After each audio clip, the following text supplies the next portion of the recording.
Buenas tardes, hoy vamos a dar inicio 17 de marzo 2026 a la segunda clase de el curso electivo Estética en Arquitectura de la Universidad José María Vargas. Soy la profesora María Teresa Novoa. Esta sesión va a ser grabada y está previsto que tenga una duración de 45 minutos. La grabación podemos nosotros continuar unos minutos más para hacer el intercambio con respecto al hilo de discusión que va a acompañar a esta sesión y algunas de las apreciaciones en relación a la tarea 1 que ha sido enviado por ustedes. Dicho esto, estamos iniciando.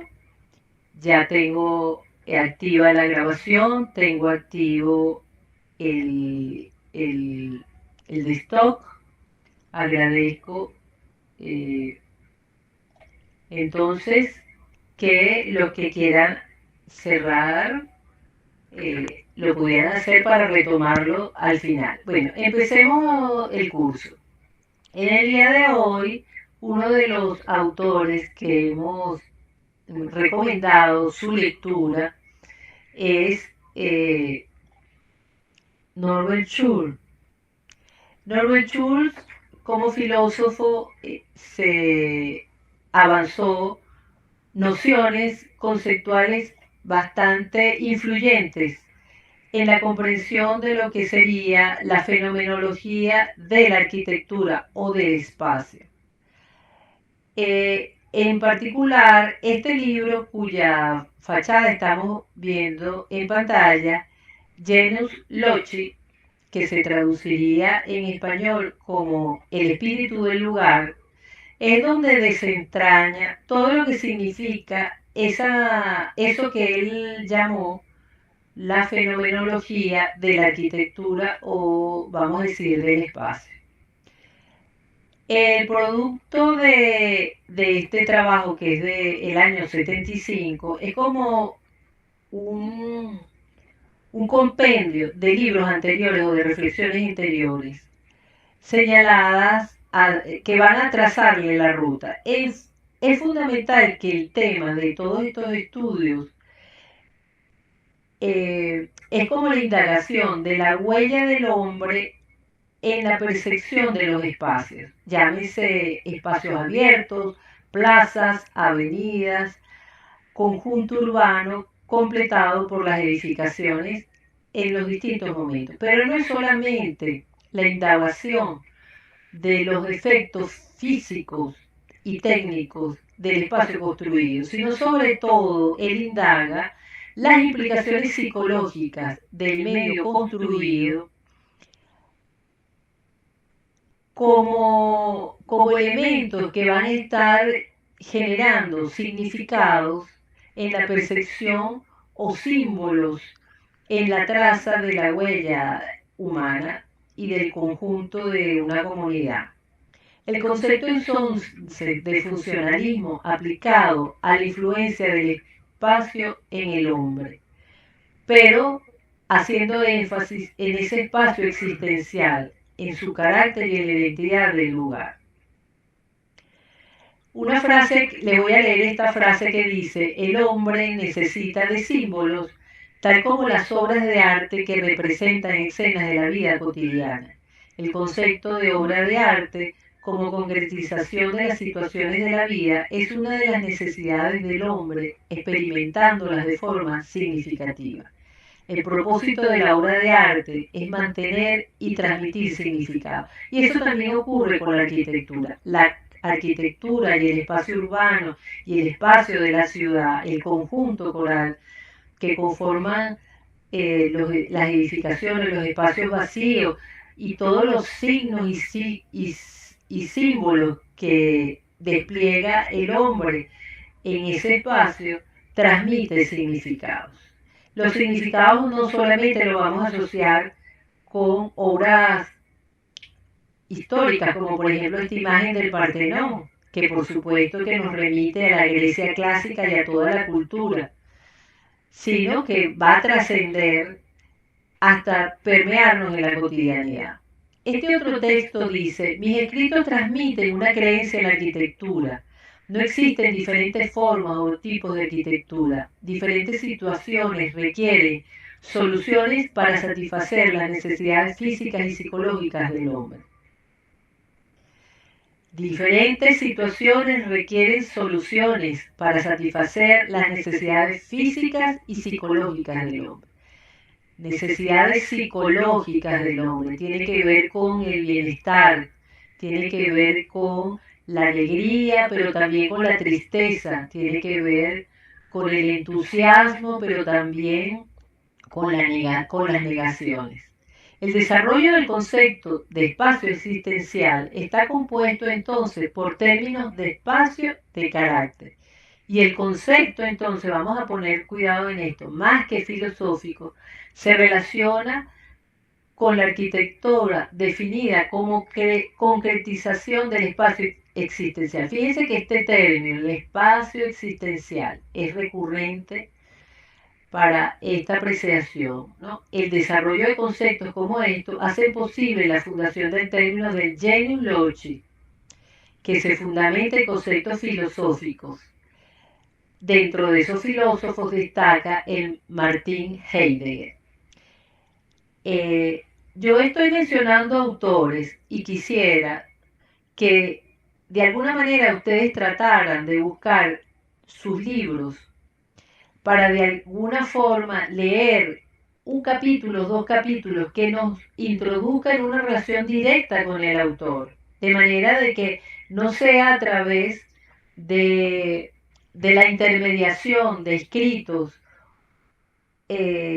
o de citas que encontremos, sino que sea al menos aproximarnos a la palabra del autor directamente. Entonces vamos a ver, el Genius Loci desarrolló los conceptos que aparecen en este libro, se deben en gran parte al concepto de habitar, el concepto como huella de existencial y de habitar. Serían entonces, la huella existencial y el habitar serían entonces sinónimos. El hombre habita cuando él puede orientarse e identificarse con el entorno y cuando experimenta el medio ambiente de forma significativa. O sea, el hombre palpa el espacio donde está. Implica algo más que refugiarse o protegerse. Implica que los espacios en los cuales vive transcurre su vida y entonces son lugares en el verdadero sentido. O sea, el hombre va a habitar con todos sus sentidos los lugares. El lugar es un espacio que tiene un carácter distintivo. Desde tiempos antiguos, el genus loci o el espíritu del lugar ha sido reconocido como una realidad concreta que el hombre debe enfrentar en la vida cotidiana. O sea, estamos diciendo que un lugar, un sitio, es un hecho físico, pero que allí hay un espíritu y que ese espíritu le da un sentido, un valor, una significación, que es lo que le va a dar el color particular de la vida cotidiana en ese espacio de ciudad. Arquitectura significa entonces visualizar el genus loci, el espíritu del lugar. Y la tarea del arquitecto entonces significa crear espacios significativos donde quiera que estos ayuden al hombre a habitar. El genus loci o espíritu del lugar representa un primer paso hacia la fenomenología de la arquitectura, que en términos concretos se va a referir a elementos existenciales. Después de décadas de teoría abstracta y científica, resulta urgente regresar a lo cualitativo y al entendimiento fenológico de la arquitectura.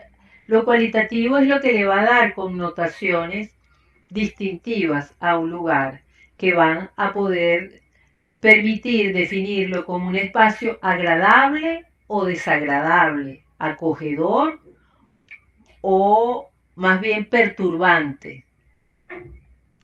Los significados existenciales que abordan esta búsqueda fenomenológica tienen raíces profundas Entonces van a estar determinados por las estructuras de nuestro ser y del estar en nuestro mundo.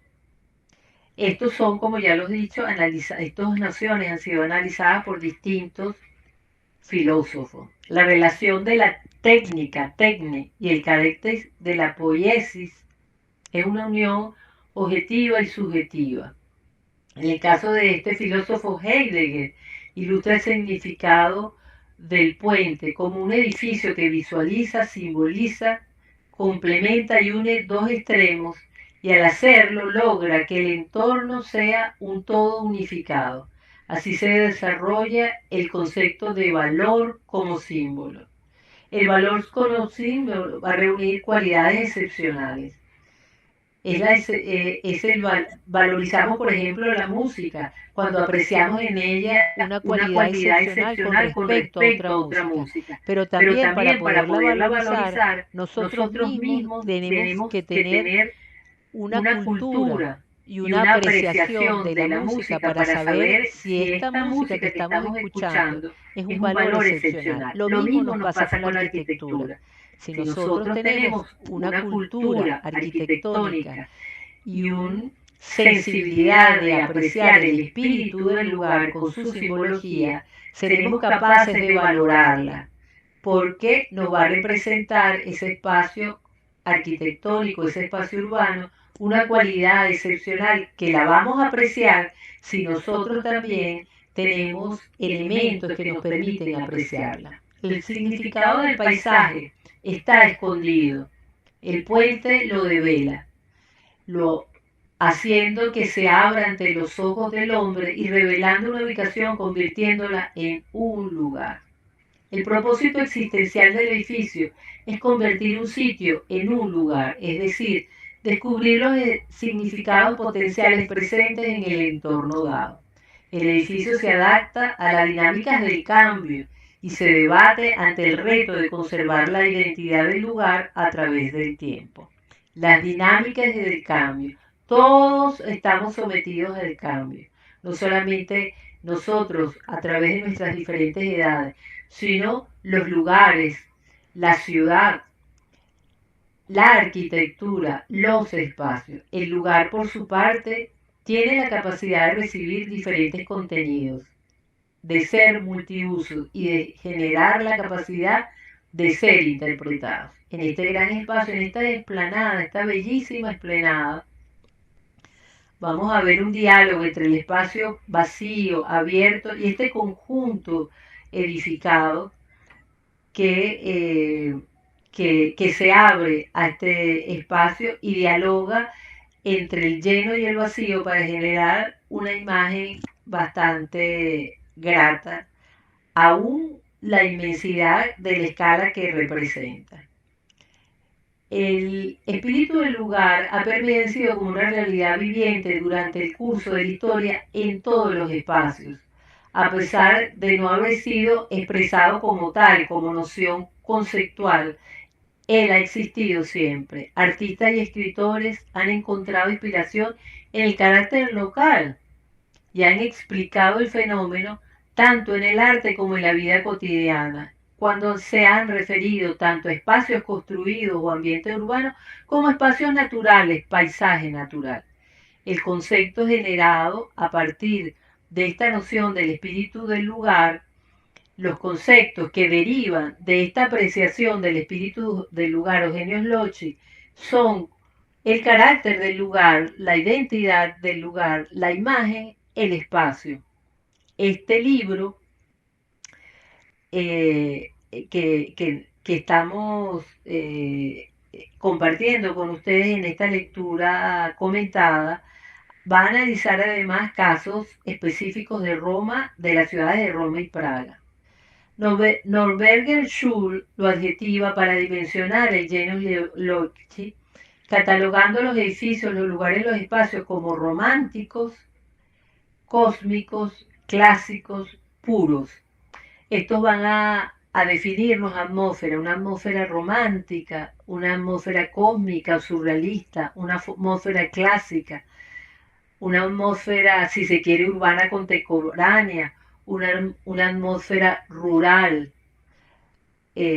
o tradicional. O sea, que nosotros a través de esa lectura del espíritu del lugar vamos a poder como calificarlos, porque estos son calificativos. Y esos calificativos, romántico, clásico, urbano o paisaje rural, sin intervención humana, eh, eh, van a ser connotaciones agregadas a la lectura de ese espíritu de sitio, como lo que vemos en esta imagen inferior. Es una población, una gran plaza en Villa de Leyva, en Colombia.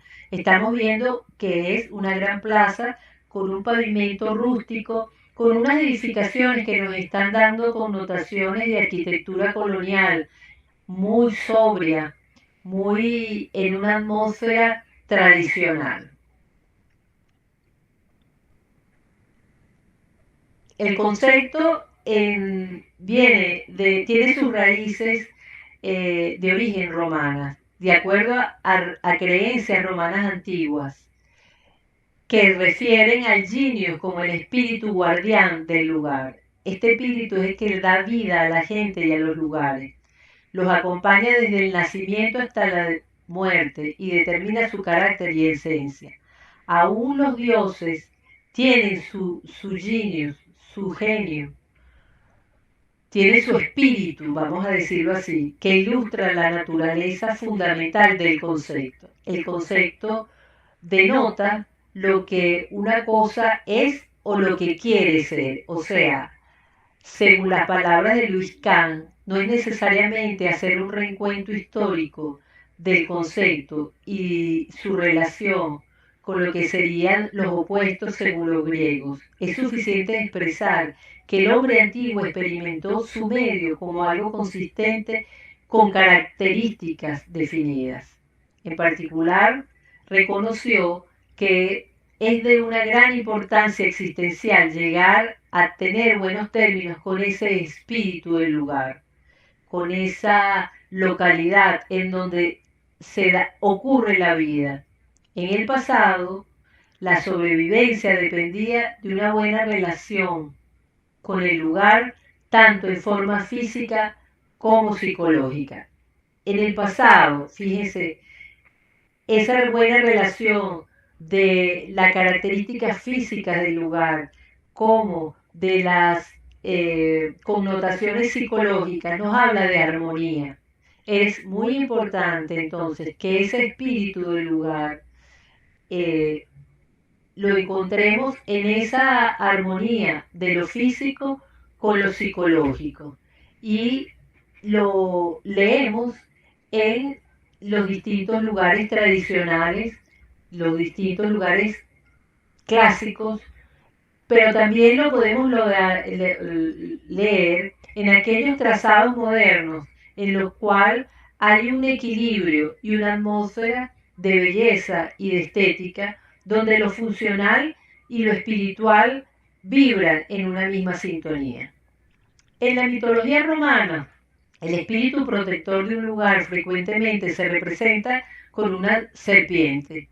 Lo vemos en algunas simbologías griegas y romanas. En la actualidad este término se refiere generalmente a los aspectos característicos o distintivos del lugar y no se va a referir necesariamente al símbolo, a ese símbolo que en la antigüedad clásica era la serpiente. Pero sin embargo el concepto, la noción del espíritu del lugar se mantiene aún en las edificaciones y en los conjuntos más contemporáneos, con profundas implicaciones en la proyectación de espacios públicos. Bueno, aquí en este texto la fenomenología nos va a recordar que tiene una connotación que viene de una raíz filosófica que se va a referir, la apreciación del espíritu del lugar se va a referir a actos intencionales, la percepción es intencional, nos va a hablar de que cuando nosotros estamos transitando un espacio y queremos hacer una lectura perceptual, vamos a tener una orientación intencionada que nos va a dirigir a apreciar los colores, las texturas, los olores, las sensaciones que cobijan el sitio. Estas nociones que nos van a ayudar a definir el espíritu de un lugar específico, quiero que la tomen en cuenta en sus trabajos, porque de alguna forma la estética en la arquitectura se percibe por nuestros sentidos y por lo que nosotros podamos definir cuando miremos el sitio. Y le hago esta reflexión en medio de la lectura que estamos haciendo, compartiendo sobre este texto, porque sentí que en varios de los trabajos había como un intento de definiciones muy pulcras, pero que no me transmitían el sentir personal de cada uno de ustedes, en particular los escritos de Natalia y de Andreina me, me, no me acercaron a entender de qué manera ellas estaban percibiendo, y yo quiero que este ejercicio que hagamos en los distintos ensayos que elaboremos me dejen la impronta personal, tanto porque las fotos sean tomadas por ustedes, como porque el análisis, aunque esté apoyado en una cita de un autor, aprecie el ejercicio del lugar donde ustedes están. Es decir, no quisiera que nos quedáramos apegados a textos con definiciones muy frías, sino que ejercitáramos estas nociones que nos están dando estos pensadores. ¿Me escuchan? ¿Me escuchan bien? ¿Me están escuchando y están viendo bien la presentación? Sí, profesor, se ve bien y sí se escucha bien. Bueno, entonces, vamos a ir con este otro concepto, habitar. La palabra habitar indica la relación entre el hombre y el lugar. Para entender totalmente lo que significa la palabra habitar, es útil retomar la distinción entre espacio y carácter. Cuando el hombre habita, él está simultáneamente localizado en un espacio y expuesto a un cierto carácter del ambiente. Las dos funciones psicológicas involucradas pueden ser llamadas la orientación y la identificación. Yo habito un lugar y yo me identifico con el lugar o no me identifico. Yo ubico un lugar y estoy orientado en el sitio donde estoy.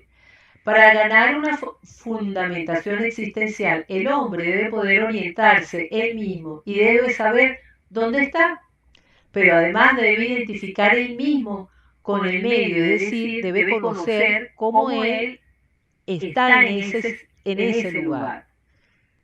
Aquí hay unas fotos que son de Londres, unas fotos harto difundidas en postales de esta conocida y turística imagen del Piccadilly Circus, representativo del Piccadilly Circus.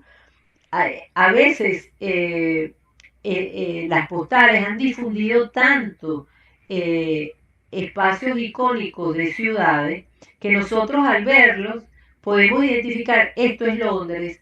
Si además hemos estado allí, pues bueno, ese recuerdo nos viene impregnado de la situación que hayamos vivido en el lugar.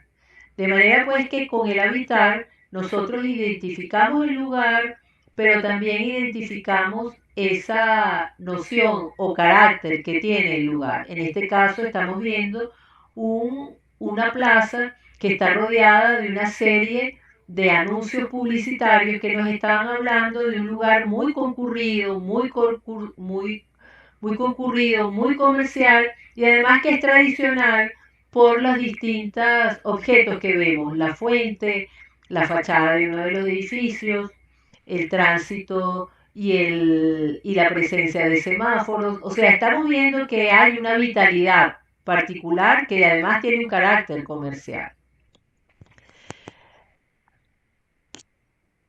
La arquitectura además es un arte complejo, porque hacer ciudades y edificios en la práctica no es suficiente.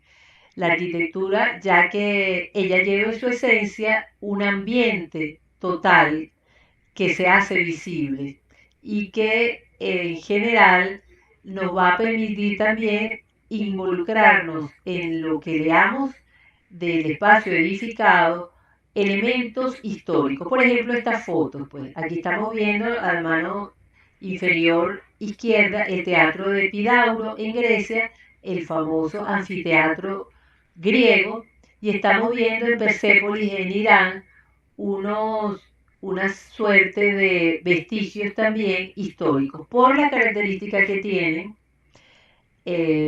la materialidad, de alguna manera lo diferencia a lo que serían las edificaciones contemporáneas o a los vestigios de algún monumento contemporáneo.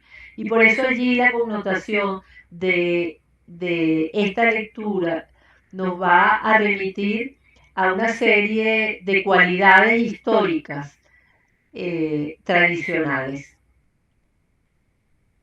En este gráfico, que es de Aldo Rossi, estamos viendo cómo Aldo Rossi, siendo un arquitecto del siglo XX, de mediados finales del siglo XX, ha tomado reminiscencias de esos elementos clásicos como los que hemos visto en las imágenes anteriores.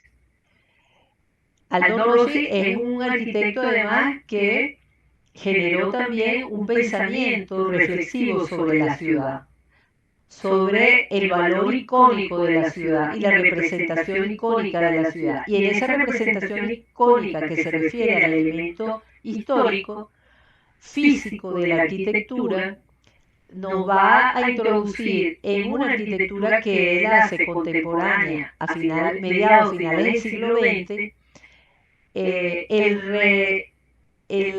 revival de aquellos elementos icónicos históricos.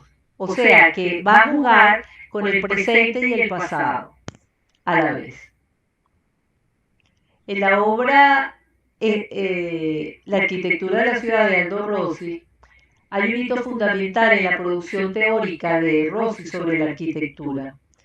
Él dice que la arquitectura es la clave para la interpretación correcta de la ciudad como estructura en el espacio. Entonces nos va a hablar de la ciencia urbana. La ciencia urbana, que como la llama Rossi, para referirse al urbanismo.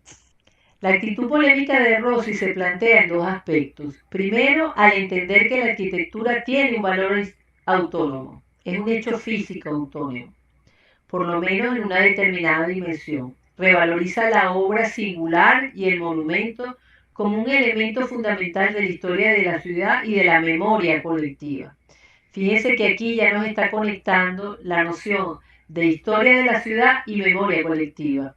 En memoria colectiva ya nos introduce en esa fenomenología de la que hemos tomado como referente la reflexión de Norbert Schur. La memoria colectiva frente a las interpretaciones pragmáticas que hacen de la arquitectura un producto tribal. La memoria colectiva entonces va a ser muy importante. Para Rossi, la arquitectura sigue teniendo una dimensión cualitativa, pero, sin embargo, no puede hipotecarse. Es esencial para comprender el hecho humano colectivo que es la ciudad. Esa dimensión cualitativa es la que le va a dar la connotación de espíritu del lugar y que vamos a aprender a ejercitarnos a entenderlo y a vivirlo a través de las percepciones y de los recorridos y observaciones que hagamos en nuestros ejercicios a lo largo de estas 8 sesiones. Aldo Rossi encontró un sistema común, las homogeneidades entre las ciudades históricas, de donde obtener los elementos para generar una nueva arquitectura a partir de la identificación de la estructura, de la complejidad e individualidad de los hechos urbanos, o sea, singularizar los elementos primarios de los barrios. O sea, el punto de partida de Aldo Rossi como para proyectar el ejercicio arquitectónico de la ciudad, tiene como punto de arranque esos elementos históricos, icónicos que él identifica y que los va a reinterpretar para darle entonces a sus proyectos arquitectónicos una identidad con raíces históricas. La plaza, los monumentos, la calle, el espacio público son claves, casi similares a lo que nos describe, el otro gran referente, Kevin Lynch. Aquí les voy a mostrar. Kevin Lynch, no sé si ven, a ver, voy a poner aquí la portada de este libro de Kevin Lynch. ¿Lo ven? La imagen de la ciudad. Kevin Lynch es otro autor que va a tratar sobre la imagen de la ciudad. La lectura de la imagen de la ciudad. Kevin Lynch. Aquí, al igual que Kevin Lynch, la imagen de la ciudad está cargada de valores estéticos e históricos que le dan a los lugares el significado y la simbología. Resalta el valor del análisis tipológico de las formas arquitectónicas.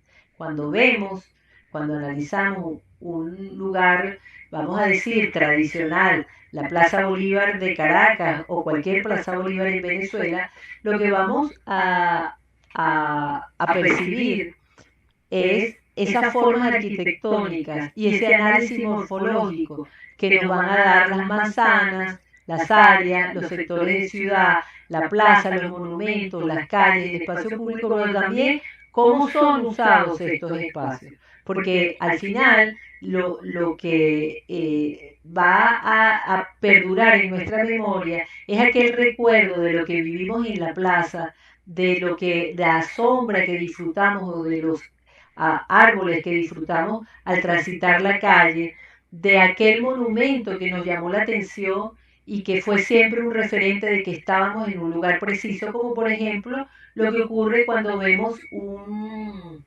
una postal de la Tour Eiffel.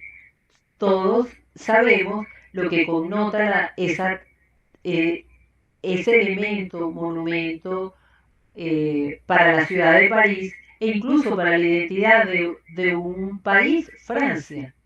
Así vemos entonces que es muy significativa la relación de lo singular y lo universal. Lo universal serían todos los valores históricos que han trascendido el tiempo y nos siguen dando identidad. Y esa relación de lo singular, de los espacios o los elementos que constituyen o que conforman el valor universal del lugar y que van a ser una guía, una brújula para los diseñadores, para nosotros como arquitectos y diseñadores. Entonces vamos a decir que los tratados clásicos, por ejemplo, los tratados de Palladio, el encuadramiento del paisaje en la pintura renacentista forma parte de un léxico compositivo que incluso llega a influenciar a los pintores clásicos. Estos elementos van a estar presentes y van a ir conformando incluso los estilos en la arquitectura, cuando se identifican las distintas improntas de simbología, de íconos, de formas construidas que dan carácter a un todo y a un acontecimiento del lugar. Y se pueden entender entonces a través de lo que connota un obelisco, una columna, una escultura, o vamos a decir hasta un árbol, si tiene una connotación importante para cualificar un espacio.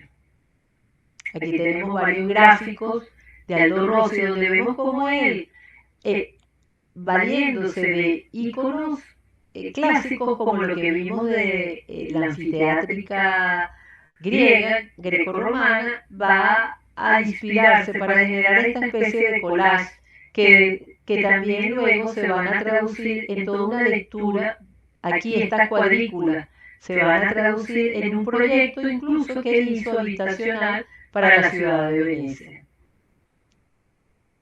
O, por ejemplo, esta torre fue muy conocida, una torre flotante que se inspira en las torres clásicas y sin embargo va a ser un proyecto para generar un teatro flotante en la gran laguna de Venecia. Tiene formas entonces y proporciones de esas torres. Esta es la Giudecca. Esta torre es una torre antiquísima que existe en Venecia, que era el punto de encuentro de los distintos comerciantes, y él va a producir, fíjense las proporciones y los distintos componentes, un basamento más macizo, una torre mucho más esbelta que termina en una pirámide, creo que es octogonal, pero cuya función va a ser entonces el encuentro para generar un teatro de nuevo tipo flotante. Aquí vemos la presencia fotográfica de Aldo Rossi, quien adelanta a partir de la reflexión de lo que es el espíritu del lugar de Norbert Schulz, esta interpretación de él plasmada ya en edificación y poética arquitectónica. El teatro del mundo de Venecia, vemos aquí en una tarde de otoño cómo es transportado el teatro en 1982 con una evocación poética de lo que sería ese espíritu del lugar que inspira la gran laguna de Venecia, el generar un espacio representativo en una ciudad que fue la ciudad, casi que pudiésemos decir, donde ocurrieron los primeros teatros para la ópera. Construidos, Venecia llegó a ser la ciudad que tuvo más teatros dedicados a la ópera en el mundo, y de allí el desarrollo de esta impronta musical. Entonces él, digamos que reúne todos esos elementos que existen en este sitio, que es la laguna de Venecia, y genera entonces a la manera contemporánea lo que sería un teatro flotante. Aquí vamos a ver otros dibujos. En este caso, por un lado tenemos a Giambattista Piranesi, con este grabado magnífico de un laberinto espacial, y lo que pudiera ser este espacio que lo vemos en la imagen anterior, en esta imagen, esta intencionalidad de espacio laberíntico en la ciudad, que también el espacio laberíntico pudiese estar presente en algún segmento de las huellas dejadas en Roma por los distintos vestigios romanos, con el Coliseo, las columnas de Trajano, y que inspiran las reflexiones del arquitecto Colin Rowe para generar el libro La Ciudad Collage. Les recomiendo que también tomen apuntes para buscar el libro y leer, porque es interesantísimo de cómo la ciudad, él plantea que la ciudad es una suma de, vamos a decir, de segmentos, de recortes, y es cierto, si viéramos el plano de Caracas podemos ver una cuadrícula perfecta en la Caracas colonial, y luego vamos a ver una Caracas que se va diluyendo hacia el este, que rompe con la cuadrícula del damero fundacional en torno a la Plaza Bolívar, y lo que vamos a ver son otras líneas en el trazado de Altamira, o en el trazado de la California, o en el trazado de Petare, o incluso en el trazado de San Bernardino. De manera que la huella va a formar lo que es una ciudad collage, es la sumatoria de distintos trazados que van a tener escalas diferentes y van a dar improntas distintas. Bueno, Colin Rowe es un autor que también se ha inspirado en este hilo conductor conceptual de lo que es En busca del espíritu del lugar.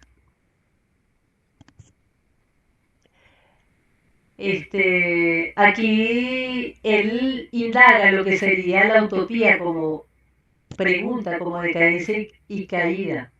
Se plantea entonces dos tipos de utopías, la clásica, que tiene de alguna manera unos antecedentes históricos importantes, y la utopía activista, que está alimentada por un racionalismo físico newtoniano. El diseño de la ciudad racional, la ciudad científica. La ciudad racional y la ciudad científica nos va a hablar de autopistas, nos va a hablar de zonificaciones, nos va a hablar de áreas que tienen comercios, que áreas que tienen industria, que áreas que tienen vivienda. Pudiésemos decir que esa ciudad racional, con ese concepto de ciudad racional, se concibe, por ejemplo, la creación de Caricuao como un centro dormitorio, porque allí se conecta con el resto de la ciudad a través de la autopista, pero fundamentalmente la gente que habite allí va a dormir porque no hay industrias, no hay centros comerciales, no hay áreas de trabajo. Entonces, esa concepción racional de sectorizaciones está más cercana a lo que sería una utopía activista. Estamos viendo aquí en dos texturas, ¿no? Una textura de trazado rectilíneo, compacto, a diferencia de lo que sería esta huella anterior que tiene más que ver con el centro antiguo de Roma, mucho más dislocada, mucho más variada de grados, de granos, nada que ver con este trazo en busca de unas dimensiones y una regularidad como más controlada.